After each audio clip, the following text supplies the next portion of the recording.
Hey, what's up you guys? Welcome back. So today, as you saw by the title, I will be discussing my top 10 movies and TV shows from 2020. Today is going to be a shorter video because I already did film a 40-minute long video talking about my hits and misses of 2020, so you guys kind of already have an idea of my most hated and most loved pieces of content. But a lot of people did end up asking if I would do my top 10 list, and so here I am today. Okay, so as always with my rankings, I will start at my number 10 and I'll work my way up to my number 1. Number 10 on this list has to go to Gretel and Hansel. Now I honestly considered putting this up a little bit higher on my list because it is just so visually gorgeous. However, there was a lot of other phenomenal content that came out this year, and so this just happened to fall at number 10. Also because the ending could be considered a little bit anticlimactic, just considering like the build-up and everything. You'd think a little bit more would happen, but nonetheless, it is a visually stunning movie. It is so well acted and it had to fall on my top 10 list. Up next at number 9, that would have to go to Hunter x Hunter. As I mentioned in my hits and misses video, this stars Devon Sawa, who is from the original Final Destination movie. This movie is just such a prime example of a slow burn with an amazing payoff. Sometimes slow burns aren't really worth the wait. This one,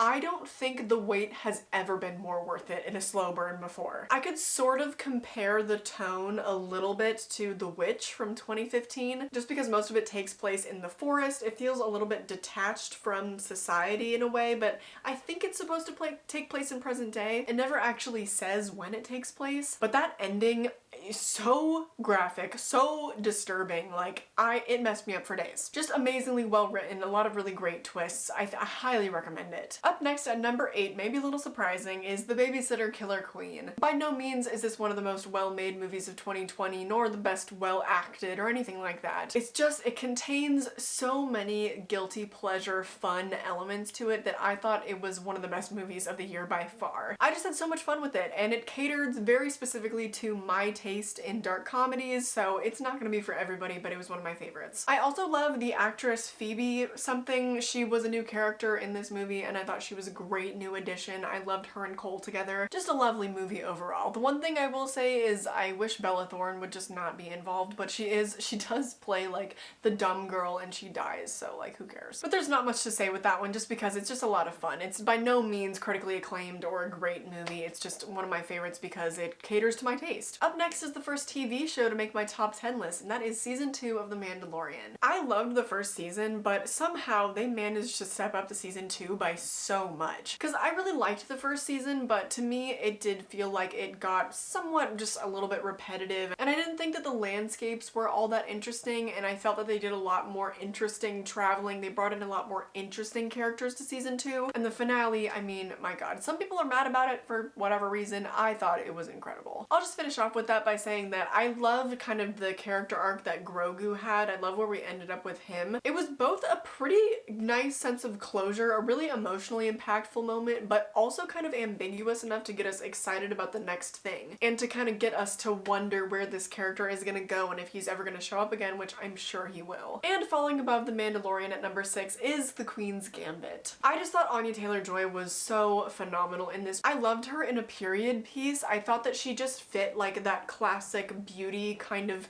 aesthetic so well. I also love that the entire show is basically just her beating a bunch of uptight men at a game that they think they're really good at. Girl power! And chess, while I've never played it before, has always kind of fascinated me, and I think I'd actually be really good at it because I'm really good at games involving strategy, so now I really want to start playing chess. So you could certainly say that the show was effective in that way because it has me interested in something I never really thought I'd want to pursue, I guess. But I have actually always admired chess players. I had a best friend in elementary school that was really good at chess, but I was always more into traditional sports growing up, so I never really had a chance to try it out. Hopefully I will someday soon now, but I don't know. Anyways, I got off topic, so moving on to number 5, and that would have to go to The Vast of Night. I don't even think that this movie will be for everybody because it is somewhat of a slow burn, but it's just so damn charming. And it's a movie that I think I really desperately need to own on Blu-ray, but I don't know if it's even on sale because I'm pretty sure it went straight to streaming on Prime Video. It's a Prime original, and it's so gorgeous. It's so well well acted. The cinematography is very interesting. It's so captivating. The color palette of the movie, and I think I already mentioned that actually, but I loved it. It absolutely had to make my top 10 list. Up next, this kind of surprises me, but I really had no other choice than to put it this high up on my list, and number 4 would go to Freaky. Again, by no means is it like an expertly well-made film, but it is just so damn enjoyable. I also obviously love dark comedies. I thought that the comedy in this movie worked so well. It was just so well written. I loved the performances of a lot of the actors.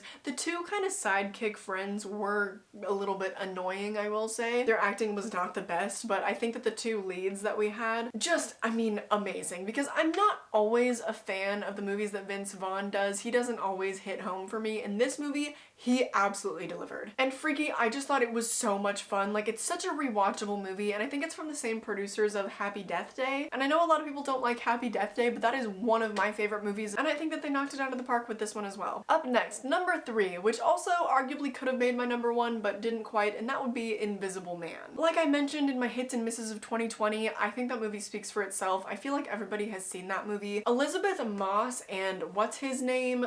Oliver Cohen? Something like that, I don't know. But the two leads in that movie were so phenomenal. The cinematography as well, and how it lent itself to the suspense of the movie, I just think that Leigh Whannell is so brilliant. I loved it. One of my favorite movies of the year, absolutely, hands down. Okay, up next, another pretty obvious choice I would say, but my number 2 has to go to Soul. I think that the strides that we have made in terms of animation and in terms of representation on screen, especially with animation, is incredible. Specifically with this film, obviously, because it kind of is one of the first of its kind. I don't know if it was technically meant for kids. It's my opinion that it was made for adults, but it was pretty much the first one that follows a black middle-aged man, a middle-aged band teacher at that. That is not typically the type of character that you follow in a children's movie especially. And yet this movie can appeal so well to children as well. It is so beautifully animated, it is so fun to watch, and the message that it contains about there not really being a purpose to life but to live it, I think is so beautiful. If it doesn't win Best Picture, I'm gonna do something crazy. I don't know what, but it better win Best Picture. And last but not least, at number 1,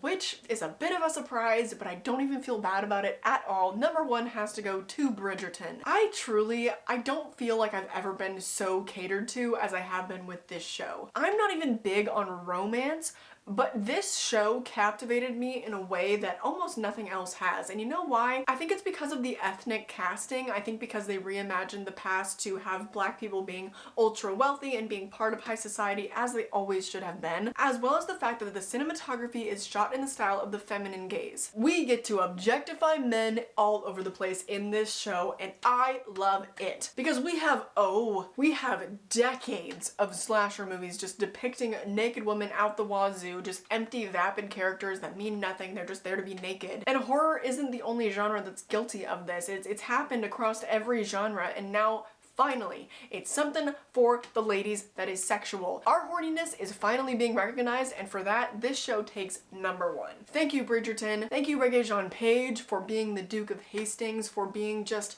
the ultimate heartthrob, honestly. The one that we deserved, okay? Because the only other thing that has taken girls being horny seriously is Twilight, okay? And we know about those movies, all right? They're not the best. So Bridgerton, hands down, it takes number 1. And that is that on that. I hope that you enjoyed this list. I know that this was a very brief video. It's just something extra that I wanted to throw in this week. And now there you have it. If you want to follow me on social media or follow my vlog channel or anything, that will all be linked down below. I hope that you enjoyed this video, and I hope I catch you in the next one. Bye!